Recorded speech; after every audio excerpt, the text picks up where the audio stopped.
যুক্তরাষ্ট্রের দেয়া দূরপাল্লার আর্মি ট্যাকটিক্যাল মিসাইল ব্যবহার করে প্রথমবারের মতো রাশিয়ার ভূখণ্ডে হামলা চালিয়েছে ইউক্রেন। যুদ্ধের 1000তম দিনে রাশিয়ার ব্রিয়ানস্ক অঞ্চলে এই হামলা চালানো হয়। এ সময় পরপর 12টি বিস্ফোরণের শব্দ শোনা যায়। বেশ কয়েকটি ক্ষেপণাস্ত্র ভূপাতিতের দাবি করেছে রুশ প্রতিরক্ষা মন্ত্রণালয়। ক্ষেপণাস্ত্রের ধ্বংসাবশেষ একটি সামরিক স্থাপনায় পড়লে সেখানে অগ্নিকাণ্ডের ঘটনা ঘটে। পরে দ্রুত নিয়ন্ত্রণে আনা হয় আগুন। তবে হামলায় এখনও হতাহতের খবর মেলেনি। এদিকে যুদ্ধে মস্কো সেনাদের পরমাণু অস্ত্র ব্যবহারের অনুমতি দিয়েছেন রুশ প্রেসিডেন্ট ভ্লাদিমির পুতিন।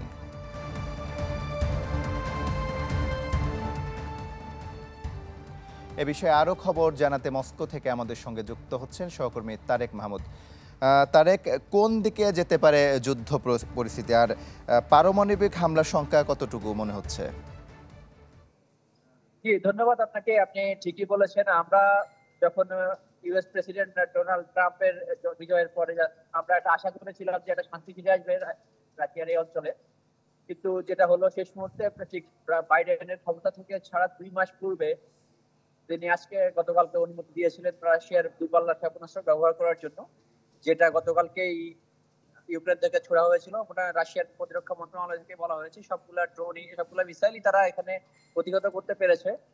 বাট যেটা সবচেয়ে শঙ্কার বিষয় সেটা হচ্ছে রাশিয়ার প্রেসিডেন্ট ভ্লাদিমির পুতিন তিনি একটা ডিক্রি সই করেছেন আজকে, যেখানে রাশিয়ার উপর কোনো পারমাণবিক শক্তিধর কোনো দেশের পক্ষ থেকে কোনো হামলা হলে বা তাদের সহযোগিতায় কোনো হামলা হলে রাশিয়া পারমাণবিক অস্ত্র ব্যবহার করতে পারবে, এই ধরনের একটা অনুমতি আজকে রাশিয়ার সরকার প্রেসিডেন্ট দিয়েছেন। যেটা আসলে আমরা আজকে অনেকেই শুনছিলাম যে হয়তোবা পৃথিবীটা তৃতীয় বিশ্বযুদ্ধের দিকে এগিয়ে যাচ্ছে, পারমাণবিক অস্ত্র ব্যবহার শুরু হতে পারে এই অঞ্চলে।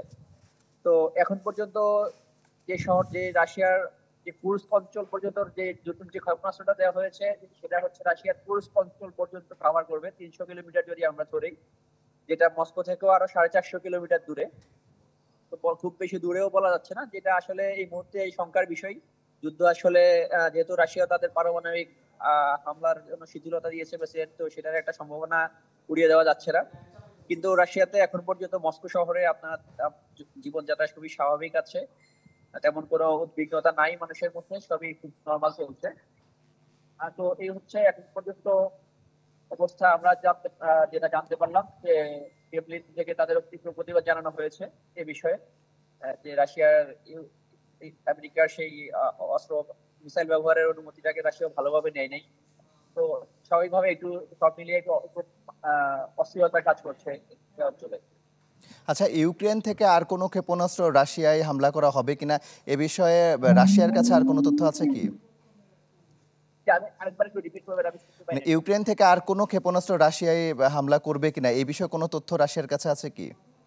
না, এখন পর্যন্ত সর্বশেষ ক্রেমলিন থেকে একটাই বিবৃতি দেওয়া হয়েছিল, একবারই হামলা হয়েছে।